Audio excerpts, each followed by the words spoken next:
उत्तर प्रदेश में विधानसभा चुनाव की लगभग तैयारियां प्रारंभ हो गई।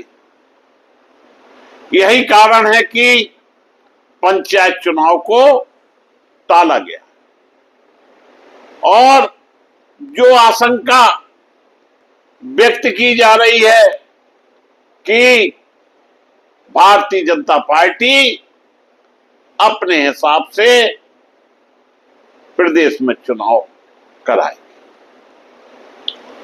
यह आशंका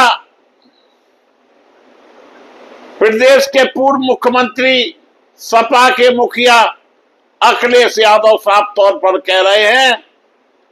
जिस तरह से अन्य प्रदेशों में हुआ है, अगर उत्तर प्रदेश भी भारतीय जनता पार्टी ने जीत लिया तो आने वाले 2029 के बाद देश में चुनाव नहीं होंगे।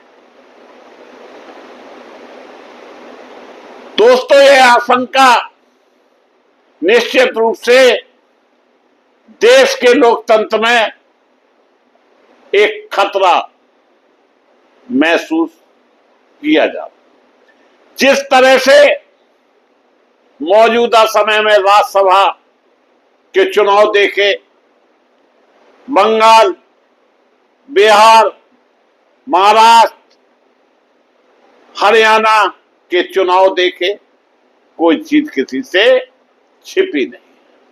अब तो ईवीएम को भी शर्म लगने लगी। नमस्कार, मैं मुकेश उदैनिया, आप देख रहे हैं सीधे बोर्ड यूपी। बिहार से बंगाल तक चुनावी विवाद, ईवीएम पर सवाल और 2027 के उत्तर प्रदेश चुनाव की बड़ी लड़ाई।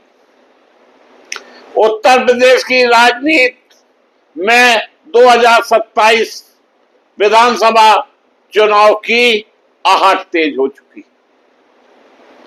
इसी बीच समाजवादी पार्टी के राष्ट्रीय अध्यक्ष अखिलेश यादव का एक बयान देश की राजनीति में नई बहस छेड़ रहा है। अखिलेश यादव ने कहा कि अगर बिहार और पश्चिम बंगाल की तरह कथित चुनावी गड़बड़ियां उत्तर प्रदेश में हुई तो भविष्य में चुनाव का महत्व ही समाप्त हो जाए। यह आशंका किसी हद तक सही भी है।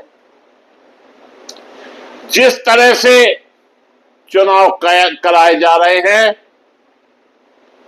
वह लोकतंत्र के लिए भारी खतरा है। लेकिन आखिरकार यह पूरा मामला क्या है, यह भी दोस्तों हम आपको बताते हैं। बिहार विधानसभा चुनाव के बाद विपक्षी दलों ने मतदाता सूची पुनरीक्षण यानी एसआईआर प्रक्रिया को लेकर सवाल उठाए। अखिलेश यादव ने आरोप लगाए कि मतदाता सूचियों में बदलाव और नाम हटाने की प्रक्रिया ने चुनाव परिणाम को प्रभावित किया। उन्होंने दावा किया कि यही मॉडल आगे दूसरे राज्यों में भी लागू करने की कोशिश हो सकती है। दूसरी ओर भाजपा और चुनाव आयोग ने इन आरोपों को खारिज करते हुए कहा कि मतदाता सूची का पुनरीक्षण केवल मृत, डुप्लीकेट और आपात नामों को हटाने की नियमित प्रक्रिया है। इसके बाद पश्चिम बंगाल चुनाव सामने आया। पश्चिम बंगाल विधानसभा चुनाव 2026 के बाद तृणमूल कांग्रेस और विपक्षी दलों ने मतदाता सूची, मतदाता सूची में नाम, मतदाता सूची में आरोप प्रत्यारोप लगाए गए। लेकिन क्या हुआ, मामला सुप्रीम कोर्ट तक पहुंचा। कोर्ट ने भी फॉर्मेलिटी कह दी कि बाद में सुने, लिहाजा 1 करोड़ मतदाता हटा दिए। 2 लाख जवानों की मौजूदगी में पश्चिम बंगाल में चुनाव, और जो ईवीएम मशीन 45 दिनों तक विधानसभा के चुनाव के बाद सुरक्षित रखी जाना चाहिए, उसमें आग लग गई। कराते रहिए जांच, होती रहेगी जांच। मतदान प्रक्रिया और ईवीएम प्रबंधन को लेकर सवाल उठाए। कुछ स्थानों पर ईवीएम स्ट्रांग रूम की सुरक्षा और मतदाता सूची संशोधन को लेकर विवाद सामने आए। वही चुनाव आयोग ने कहा कि चुनाव पूरी संवैधानिक प्रक्रिया और सुरक्षा मानकों के तहत कराए गए हैं। भाजपा ने भी सभी आरोपों को राजनीतिक हार का बहाना बताया। कुछ भी हो, लेकिन एक कहावत सुनी होगी, सैया भय कोतवाल तो डर काहेगा। जब कोतवाल ही अपना है तो रिपोर्ट तो थाने में लिखी जाती है, और रिपोर्ट कोतवाल अपने अनुसार लिखेगा। जब चुनाव कराने वाला कोतवाल उनके साथ है, उनके ऊपर विपक्ष की बातों का कोई असर ही नहीं पड़ता, तो भाजपा एक हिसाब से ठीक ही कहती है कि चुनाव हार गए तो अब बातें बनाने लगे। भारत में ईवीएम को लेकर विवाद नया नहीं है। 2022 के उत्तर प्रदेश विधानसभा चुनाव के दौरान वाराणसी में ईवीएम ले जाने को लेकर एक बड़ा विवाद हुआ था। समाजवादी पार्टी ने आरोप लगाया था कि मशीनें के साथ गड़बड़ी की जा रही है। जिला प्रशासन ने स्पष्ट किया था कि वे प्रशिक्षण में इस्तेमाल होने वाली मशीनें थी, ना कि मतदान वाली ईवीएम। अखिलेश यादव लंबे समय से ईवीएम की विश्वसनीयता पर सवाल उठाते रहे हैं। उन्होंने कई बार बैलेट पेपर से चुनाव कराने की मांग उठाई। वहीं चुनाव आयोग लगातार कहता है या कह रहा है या कहता रहेगा कि ईवीएम और वीवीपैट प्रणाली सुरक्षित, पारदर्शी और न्यायालय द्वारा मान्य है। आप नजर डालते हैं बाकी चुनाव छोड़ के 2027 में होने वाले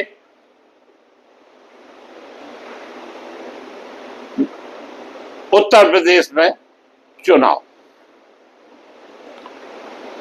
4 से के ऊपर यानी 4 से 3 सीटों वाली उत्तर प्रदेश विधानसभा के लिए चुनाव 2027 में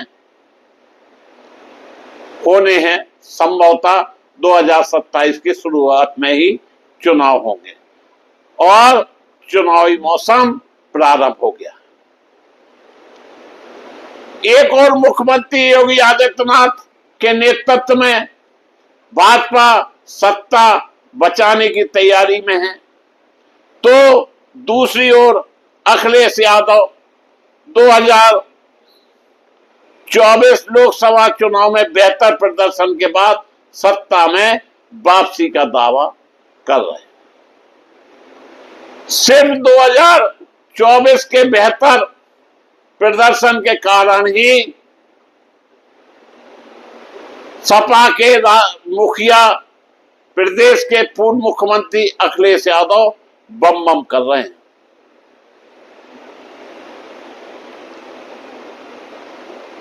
लेकिन और वापसी का दावा भी कर रहे हैं। समाजवादी पार्टी का आरोप है कि मतदाता सूची पुनरीक्षण और प्रशासनिक प्रतिक्रियाओं का इस्तेमाल राजनीतिक लाभ के लिए किया जा सकता है। भाजपा का कहना है कि विपक्ष अपनी संभावित हार देखकर पहले से ही बहाने तैयार कर रहा है। राजनीतिक विशेषज्ञों का मानना है कि 2027 का चुनाव केवल भाजपा बनाम सपा नहीं होगा, बल्कि यह चुनाव प्रशासनिक पारदर्शिता, मतदाता सूची की शुद्धता, चुनाव आयोग की निष्पक्षता और लोकतांत्रिक संस्थाओं पर जनता के भरोसे की भी परीक्षा बनेगा। सबसे महत्वपूर्ण तथ्य यह है कि अब तक चुनाव आयोग या किसी न्याय द्वारा बिहार, पश्चिम बंगाल अथवा उत्तर प्रदेश में व्यापक चुनावी धांधली के आरोपों की पुष्टि नहीं की गई। इसलिए राजनीतिक दलों के दावों और आधिकारिक तथ्यों में अंतर करना आवश्यक भी है। आने वाले महीनों में उत्तर प्रदेश की राजनीति है केंद्र केवल विकास, जाति समीकरण और गठबंधन नहीं होंगे, बल्कि मतदाता सूची, ईवीएम, चुनाव आयोग और चुनावी पारदर्शिता भी बड़े मुद्दे बनने वाले हैं।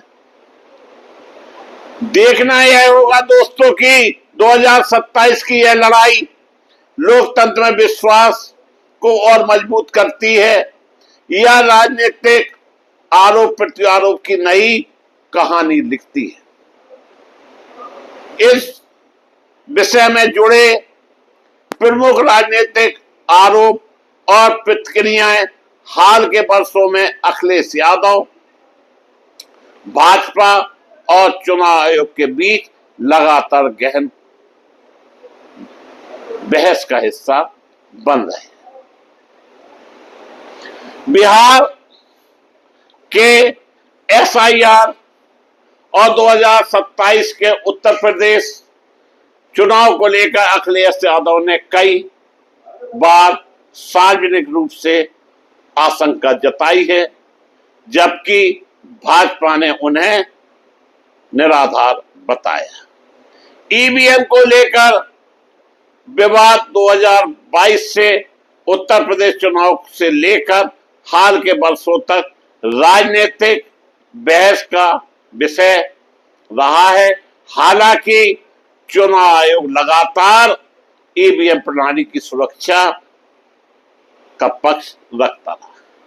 दोस्तों, ये बात पक्की है, उत्तर प्रदेश में चुनाव जीतने के लिए भारतीय जनता पार्टी की तैयारी अभी से प्रारंभ हो गई और सपा के मुखिया या इंडिया गठबंधन के नेता जो गाल बजा रहे हैं अभी भी एक नहीं हो पाए हैं। कहीं ऐसा न हो कि प्रदेश में अखिलेश यादव की स्थिति ममता बनर्जी से भी भयंकर न हो। और जिस तरह से टीएमसी में टूट हुई है, सांसद भाग रहे हैं, विधायक भाग रहे हैं, ऐसा ही निशाना कहीं उत्तर प्रदेश में अखिलेश यादव, जो प्रदेश के पूर्व मुख्यमंत्री हैं, बना दी। क्योंकि इस समय देश की सभी प्रमुख एजेंसियां हमारे देश के हाकिम के हाथ में और वजीर उसको चला रहा है। एक शतरंज का खेल होता है जिसमें घोड़े, हाथी, पैदल सभी रहते हैं और घोड़ा ढाई घर चलता है, हाथी सीधे चलता है, वजीर राजा की रक्षा के लिए पूर्ण रूप से चौकन रहता है। इसी तरह का शतरंज का खेल उत्तर प्रदेश के विधानसभा चुनाव में होने वाला है। इसी के साथ हम सीधे बोल के सभी श्रोताओं को धन्यवाद देता हुआ अपनी बात समाप्त करता हूं। आपसे अपेक्षा करता हूं कि आप चैनल को सब्सक्राइब करें।